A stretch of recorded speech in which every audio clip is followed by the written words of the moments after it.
Purim is a holiday celebrated by Jews worldwide on the 14th and 15th day of the month of Adar. In the rest of the world, it is on the 14th day we celebrate it. On walled cities such as Jerusalem and its surrounding suburbs, it is celebrated on the 15th day of Adar. Now it commemorates the salvation of the Jewish nation from the genocidal ambitions and efforts of Haman and Achashveirosh and their cohorts in Persia. What I want to do tonight is tell the story of how the Jews ended up in Persia, living under the Persians in the middle of the Middle East. So we're going to try to do the backstory, setting the stage for the Purim story. How did the nation that conquered Israel, conquered Judea under Joshua, how did they suddenly end up under the auspices of Achashveirosh and Haman in Persia? So the plan is that this week we'll tell the backstory of Purim, and next week we will tell the actual story of Purim as it is told in the Bible, in the Book of Esther, and in other classical sources of Jewish literature. I want to begin the story at the end of the first Commonwealth. The Jewish people, they enter the land of Israel after Moshe dies. According to Jewish sources, that is 1272 before the Common Era. They spend significant time quieting the local inhabitants that are there, the Canaanites, the 7 Canaanite nations under 31 kings, 31 city-states. For the majority of the beginning years, they have to deal with pockets of resistance and rebellion. But eventually, they have a certain degree of quiet and stability. And things really hit their apex when the first king, King Saul, is instituted. But really, his reign passes over very quickly, and King David, the archetype, the prototype, the quintessential Jewish king, is installed as the king of Israel. He finishes the conquest of the land. He purchases and conquers Jerusalem. And under the leadership of Solomon, King Solomon, his son, the first temple is built. Now, we are going to pick up the story at the end of the first temple era. The first temple and the second temple both stand for roughly 400 years. One of them is 410 years. One of them is 420 years. The first is 410. The second is 420. And in the middle of the first Commonwealth of the first temple era, there's going to be a massive shift. There's going to be a schism, and the northern tribes are going to secede. They're going to form their own country called the Northern Kingdom of Israel. The southern kingdom of Judah is going to be comprising the Jewish nation thenceforth. So our story begins in the 5th century before the Common Era. The 10 lost tribes of Israel, of the northern kingdom of Israel, are long gone.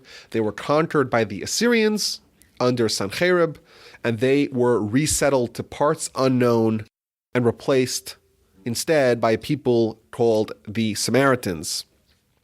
At this time, the southern kingdom of Judah is still led and inspired by prophets. The most notable of them for our purposes is, of course, Jeremiah. But unfortunately, the overarching trend of the nation is downhill. Many of the kings, they embrace idolatry, and even during the reign of some of the righteous kings, there are vast swaths of the nation that spiral downhill towards spiritual erosion and idolatry. And the prophet Jeremiah, his career is marked by calls of repentance, as all prophets are, but also predictions of doom if the Jews don't right their path. The Jewish people have been in Israel for 800 years already. To them, they might as well be there forever. It's permanent. But of course, we read in the Torah, there's many verses in the Torah that say that the conquest of the land and the settlement of the land is conditional. If the Jewish people uphold their spiritual stature, they get the merit to remain there. If they devolve, if they adopt the ways of the Canaanites, just like the Canaanites were evicted from the land, so too the Jews will be evicted. And that is Jeremiah's message to the nation. Repent quickly, reject, eschew idolatry, or else terrible things are going to happen. And he was not one to coddle or to comfort the nation. Only once the destruction actually happens, only then does he begin to comfort the nation. And he's not a very popular prophet. People don't like when they're told terrible things that will happen to them. They want to be given a message of hope. And the role of Jeremiah was to give them the brass tacks and to tell them what is going to be and to try to compel them to go back to God, back to Torah and away from idolatry. But sadly, much of his warnings fell on deaf ears.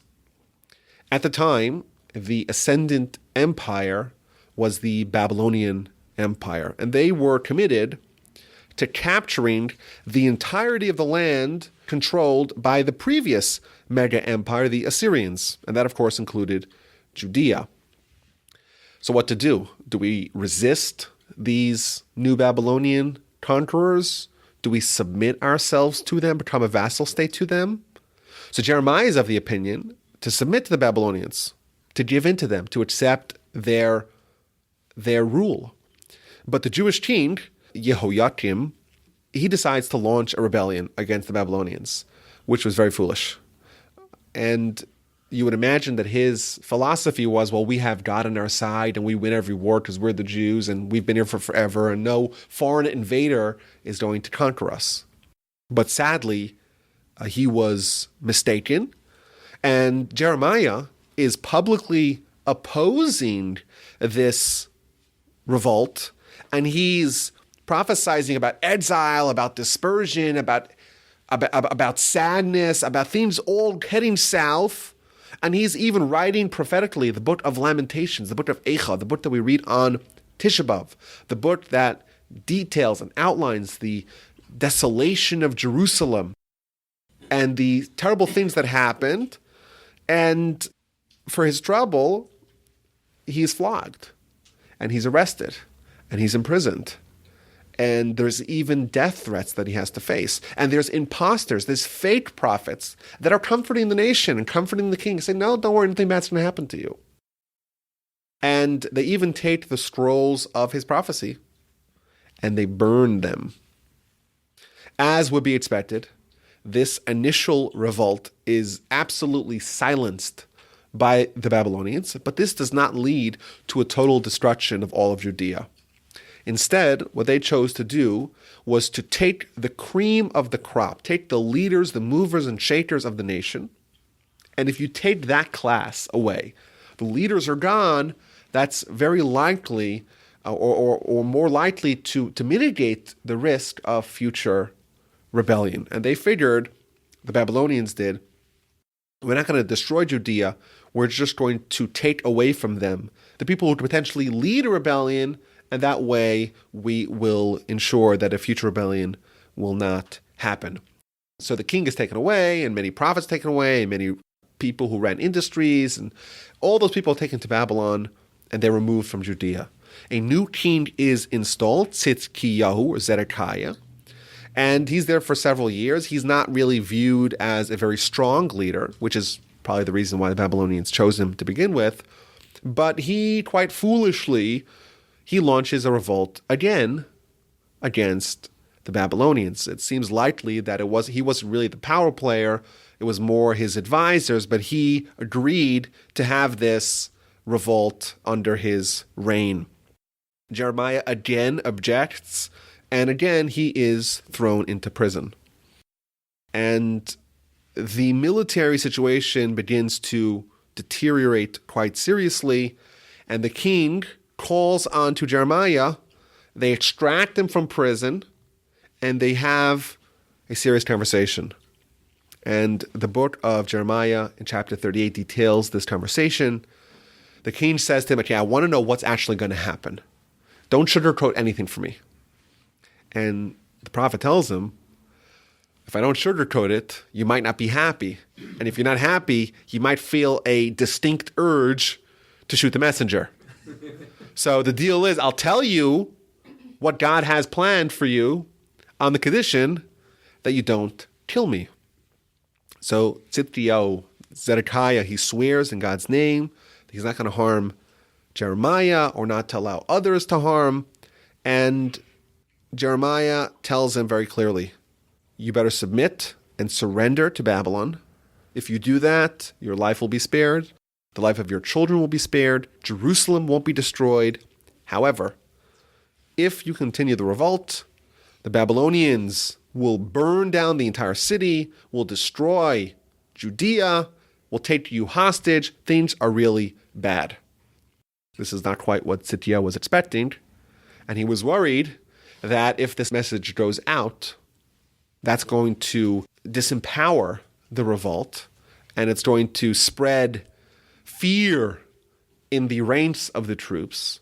And therefore, he makes Jeremiah swear not to reveal the contents of this conversation. He was worried what's going to be, there will be mutiny if this gets out.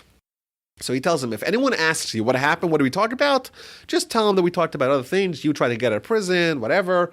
Don't tell them what you actually told me. And Jeremiah abides by this command, is returned to prison. The verse describes all the officers came over to Jeremiah. What were we talking about? What's the deal? And he told them the made-up story, and he was thrown back into prison where he remained until the Babylonians actually captured Jerusalem. Now, this revolt really ended very poorly for the Jewish nation, for Judea, for the king, for the temple, for everyone involved. Nebuchadnezzar, who was the king of the Babylonian Empire, he laid siege to Jerusalem, and this 2-year siege really marks one of the low points in our history. And if you read the Book of Lamentations, it outlines the terrible events that happened in Jerusalem, the mass starvation, resorting to cannibalism that happened during those times. I want to read you a quote from chapter 4 in the Book of Lamentations, the Book of Echa. The tongue of the suckling infant cleaves to its palate from thirst. Young children beg for bread, no one extends it to them. Those who once feasted extravagantly lie destitute in the streets. Those who were brought up in scarlet clothing wallow in trash. Their appearance has become blacker than soot. They are not recognized in the street. Their skin has shriveled on their bones. It has become dry as wood. Hands of compassionate women have boiled their own children. They became their food when the daughter of my people was shattered. So this is a description of just terrible things that were happening in Jerusalem during the time of the siege. On the 17th day of Tammuz, the walls of the city were breached. In fact, we still, till this day, every year on the 17th day of Tammuz, there is a fast day to mark this point in the destruction of the temple. Thousands of Babylonians poured in through the city walls and began a month of slaughter. On the 9th day of Av, exactly 3 weeks later, the temple was set aflame. The temple was destroyed. The royal palace was destroyed. The vessels of the temple were looted. The city was burned to the ground. Now, King Tzidkiyahu, he had made some sort of plans to evade capture were such circumstances to happen. So he had a tunnel burrowed out of the city and away to the Jordanian Valley towards the Ein Gedi Yamamelech area, and that was his plan. Him and his family would escape. And he tries to escape, and according to the Midrash, what happened is the Babylonian soldiers were trying to capture a deer, and wherever they were tracking it, and the deer kept evading them. So they kept on following it until he led them, so to speak, to the entrance of the tunnel. And who waltzes out of the entrance of the tunnel? It's the king, it's his people, and they grab them. And in typical Babylonian cruelty, they first murdered his children in front of him, and then they gouged out his eyes, the eyes of the king Tzidkiyahu, and along with caravans of Jewish survivors are led in chains to Babylon. And this march is just one of the saddest marches in history. Jewish people, according to Jewish sources, have been living in the land. There's been ups and downs, of course, but they've been in the land for 852 years, and now it seems like it's all over. The prophet Jeremiah, the Babylonians did not want him to go and join the nation, and he refused to remain a free man while his brothers were being led in chains into slavery. And he tried to follow to see where they are, where's these roads that they're leading them to Babylon. And we're told in Jewish sources he came upon one road that it has streaks of blood going up and down. He knows this is the road to follow. And he looks on the ground in a very dramatic episode, and he sees small little footsteps of small children. And he stoops down low and kisses these footsteps. This is the future of our nation. Eventually he finds the captives, he embraces them, he cries out loud and weeps alongside them. Woe to you, my brothers and my people. How did such a thing terrible happen to you? Why did you guys not listen to my prophecy? You should have, instead of crying now, you should have cried then. 1 ounce of repentance before the destruction could have maybe staved it off. And he, with his tremendous love for his brethren, he takes the iron chains and puts it upon his own shoulders and identifies with them. But they arrive to Babylon. Many have died on the way. Many die once they get there. And we get, of course, a very vivid description of what happened to them along the way. Chapter, I think it's 137 of the Book of Psalms, on the rivers of Babylon, the Babylonians, they're trying to stir up a mirthful song from the captives. Sing to us like you sing in the temple. How could we sing the song of God on foreign land? And they take a pledge and an oath. If I forget you, O Jerusalem, let my right hand forget its skill. Let my tongue adhere to my palate if I fail to recall you. Very famous words that we still say today to mourn Jerusalem. If I fail to elevate Jerusalem above my foremost joy, such terrible things. But they're saying bad things should happen to me if I ever forget these moments. And thus begins the Babylonian settlement. The Jews are going to remain, or a contingency of Jews are going to remain in Babylon from that point until the most recent century, uninterrupted. Of course, then almost all the Jews are coalesced in Babylon. And though they are led to Babylon in chains, things kind of improve sort of rapidly. They're going to be granted for a large portions of their time in Babylon a certain degree of autonomy, of self-governance. They're going to have their go-between who is going to intermediate between them and the Babylonians, and they are going to be allowed to have their own system of laws and their own judicial system and courts. And moreover, those 10,000 Jews that were led into exile a decade prior, well, they got to Babylon and they established a thriving Jewish community with all the needed infrastructure.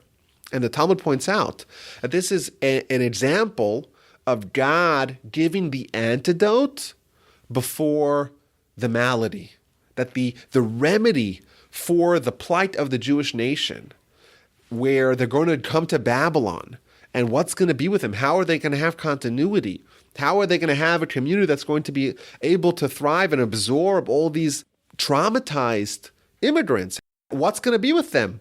Well, God says, okay, I'm going to send a contingency 10 years in advance, and they'll build whatever is needed to absorb the new immigrants and have a thriving Jewish life.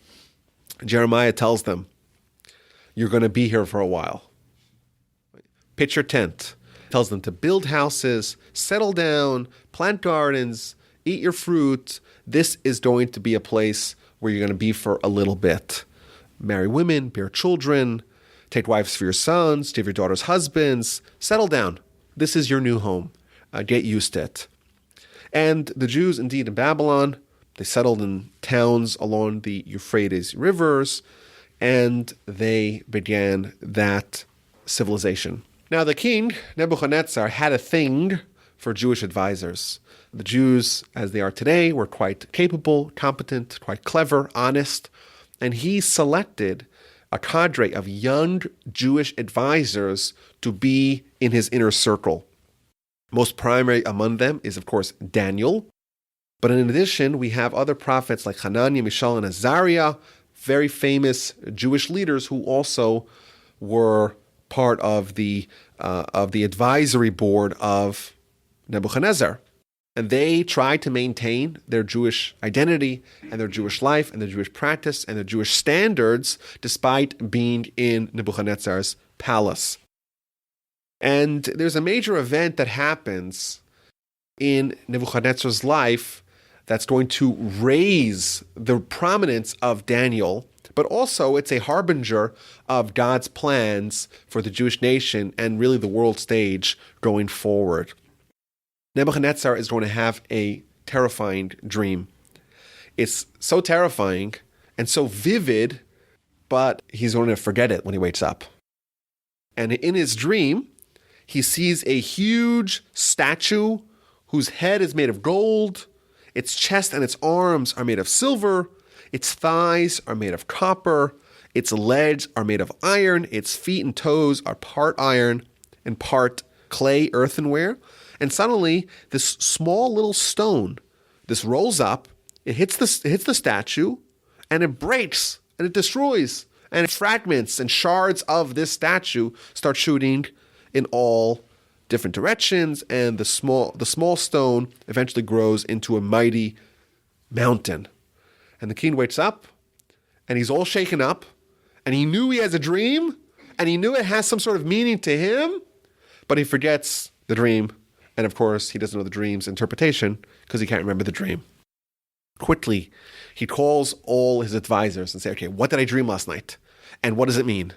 And of course, all the necromancers and magicians and all the people there that were the soothsayers, they tell him, I'm sorry, O king, how are we supposed to know what dream you had last night and what it means? You can't remember it. How do you expect us to remember it? And he threatens them with a deadly ultimatum.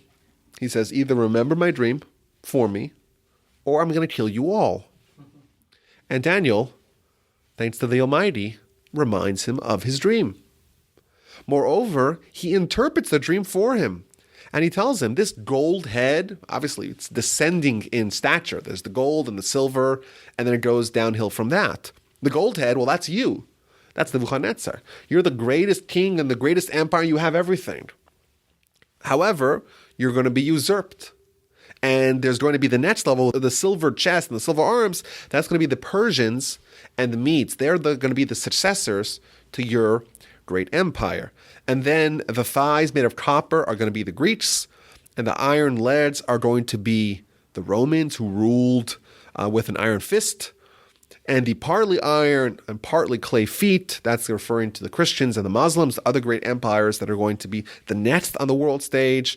And all the offshoots, all the toes are the various other offshoot empires that are going to result from the Christians and the Muslims. And that tiny stone, that tiny pebble is going to roll up and take it all over.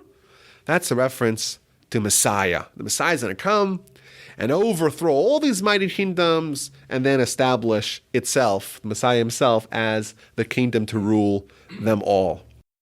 Duly impressed, Nebuchadnezzar promotes Daniel, but now he's a little bit worried. What's going to be?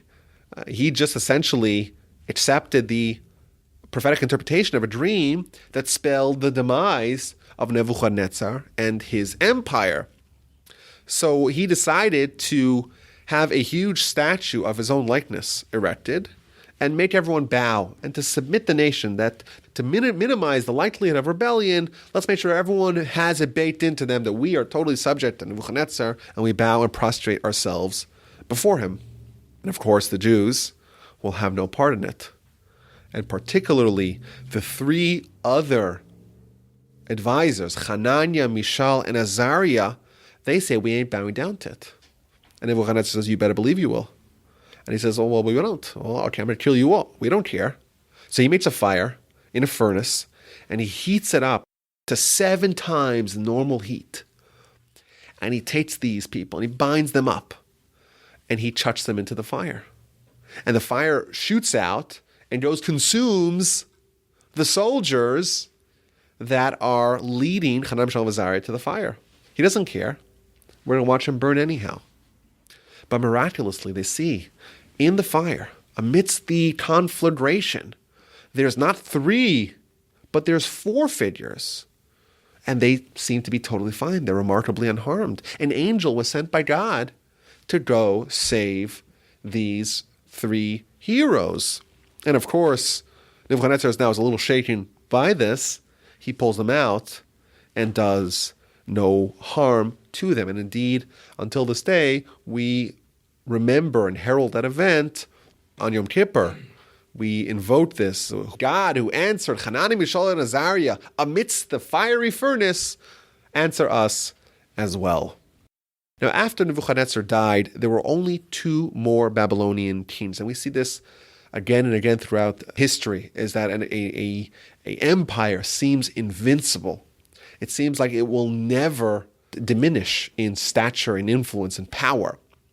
But after Nebuchadnezzar conquered the whole world, there's only two more kings to follow him, to succeed him, and then the chapter of this empire will be closed. The two Babylonian kings are Evil-Merodach and Belshazzar, and indeed, Daniel's prophecy came true that Babylon is going to be removed and the Persians and the Medes are going to take over.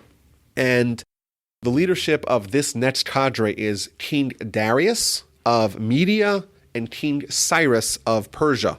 They're going to join forces, and they're going to begin a conquest of the Babylonian Empire. So they first conquer much of the Middle East, and then they do also take over Asia Minor, and they conquer all of Babylonia with the exception of the fortified city of Babylon. And the city is besieged for a long time by these armies, and then on one night, they retreat. And the king of the Babylonian Empire, Belshazzar, the descendant of Nebuchadnezzar, he's convinced that's it. The threat has been removed. They're going to return and Babylon will be spared. So he right away decrees, we're going to have a massive celebration. He calls all his advisors and he orders a massive feast. They pull out the temple's vessels that they had looted, his grandfather had looted, and they pull out all the concubines. It's going to be a revelry of debauchery. Everyone's going to celebrate.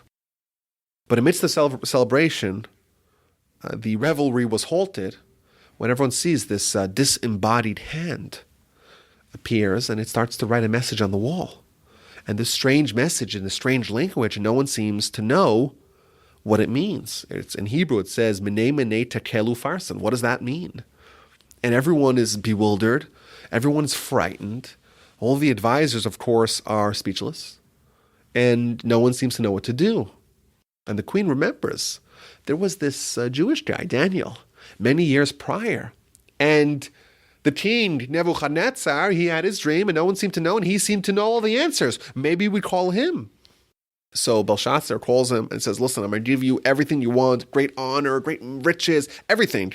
Just interpret this message for me. And Daniel tells him, I'm sorry, I'm not going to accept all your rewards, but I will interpret this message. And he interprets it. God has counted the days of your kingdom, and he's going to destroy it. You were evaluated, and you were found guilty. Your kingship will be broken up and be given to Media and Persia. And indeed, that very same night, these two powers under Darius and Cyrus, they broke into the city in Babylon. Belshazzar is assassinated either by them or by his own people.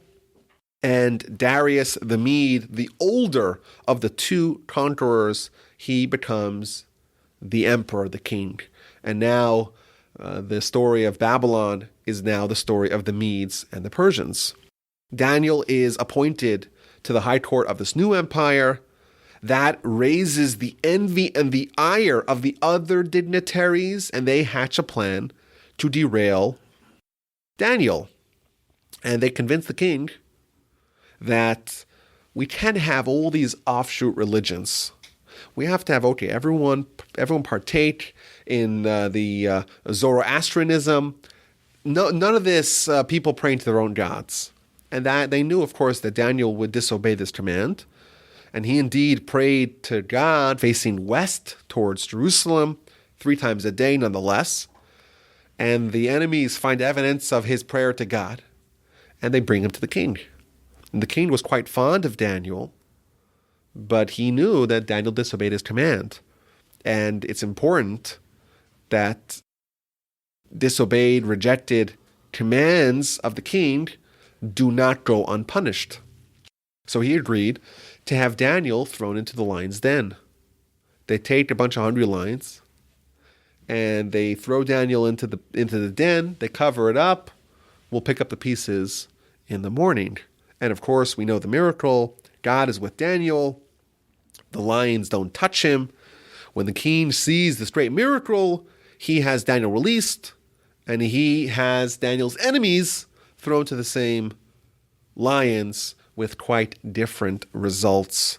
And he also made a big announcement, the God of Daniel, the God of the Jews, the God of the Israelites, he is the real God. Now Darius lasts for only a year, he dies, and his partner, King Cyrus the Great, he becomes the king of this new mega empire, the Persian Empire.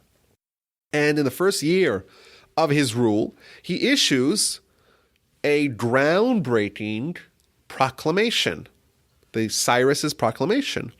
And we know this is not only from Jewish sources, but we know this from secular sources as well, that King Cyrus made a proclamation throughout all the lands of Persia to allow all the people that were conquered by the previous Babylonians to go back to their original homelands. The way it is presented in chapter 1, the very beginning of the Book of Ezra, who's going to be one of the great leaders at the end of this intermittent period between the first and second temple, it reads as follows.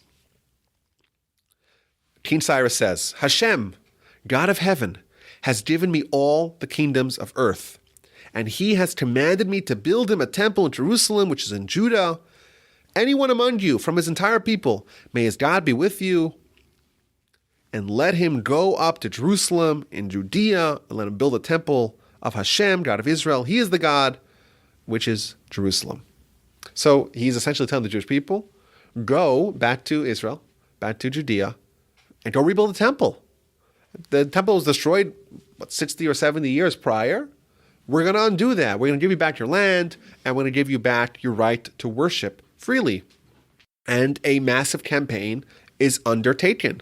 The leaders of the nation, notably Zerubbabel, who is a descendant of King David, everyone expects him to be the king of this new commonwealth. Nehemiah, Zechariah, Haggai, Malachi, these are the tail ends of the prophetic era in the Jewish nation.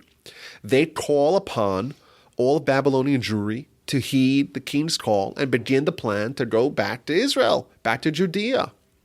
And indeed, 42,000 and change set out on the road to Judea. The vast majority, the overwhelming majority, even though they had come to Babylon in chains, they had settled down quite nicely in Babylon, in what's now Persia, the Persian Empire. And to them, the thoughts of going back to Judea, that's in the distant past. We're here. We are comfortable here. Our businesses are here. Our families are here. Our communities are here. Our kids grew up over here. We're not going to go back to this wasteland in Judea, even though it was quite recent that we were weeping, leaving Judea, coming here. But still, a significant portion of Jews decide that they're going to go. And King Cyrus affords them the vessels, many of the vessels of the temple, and troops to guard them along their journey. And they arrive to Jerusalem. And they begin the plans to rebuilding the temple. And we know that you have to have an altar in the temple, but the sages rule that the temporary altar to be erected on Temple Mount, and they begin sacrifices. And they begin these plans to construct a brand new temple on the grounds, on the rubble, in the very same site of Solomon's destroyed temple.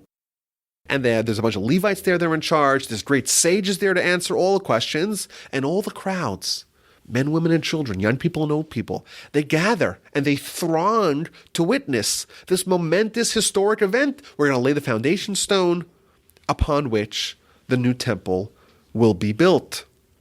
The young people were beside with themselves with joy. They were elated. They were ecstatic. And the old people were a little bit down. They remember the first temple. And the first temple had a splendor and a glory that is going to outweigh the heights of the second temple. But sadly, the construction is going to be halted. Those enemies of the Jews, the Kuthites, the Samaritans, they were hell-bent on keeping the Jews out of Israel and keeping the construction of the temple, stopping it from taking root and stopping the temple from going up. And initially, they tried to pretend to help the Jewish people, but they were rebuffed. The Jews said, okay, this is a construction project for us. Usually we hire outside help. Not this time. This time we're going to have to build it ourselves. And the Kuthites decided on a different tactic, and they send a message back to Persia. And they tell King Cyrus, the Jews that you sent over here, that you gave the right to go back to their land, they're rebelling against you. And sadly, the king believes their malicious charge, and he orders the temple project to be halted. The building of the temple is halted. The Jews in Judea are in limbo. But back in Persia, the Babylonian Jews are about to face an existential threat. The successor to Cyrus as emperor of all of Persia is going to be Achashveirosh. Achashveirosh is going to build alliances with the erstwhile Babylonian dynasty. He's going to marry Vashti, the daughter of the last king of Babylon, of Babylonia, Belshazzar. She was one of the people who survived that feast, and she's a granddaughter of Nebuchadnezzar. And he's going to embrace some of the anti-Jewish ideology that typified the Babylonian Empire. And under his reign, the Jewish people will be given an annihilation decree. Together with the scion of Amalek, the very first nation to contest the Jewish nation, the Jewish people, when they left Egypt, that same nation that jumped in when no one else was willing to attack the Jewish people, when the Jewish people were marching triumphantly out of Egypt, there was one nation that says, we are going to foil the Jews. That's Amalek. Their great-great-great-great-grandchild is Haman, and Haman, together with Achashveirosh, are going to begin a plot to destroy all of the Jews in the entire Persian Empire. That is the backstory of Purim. And next week, we're going to go into detail with the actual story of Purim. What happened? What was the story? What were all the details of the decree and everything that happened in the decree, and how did they survive?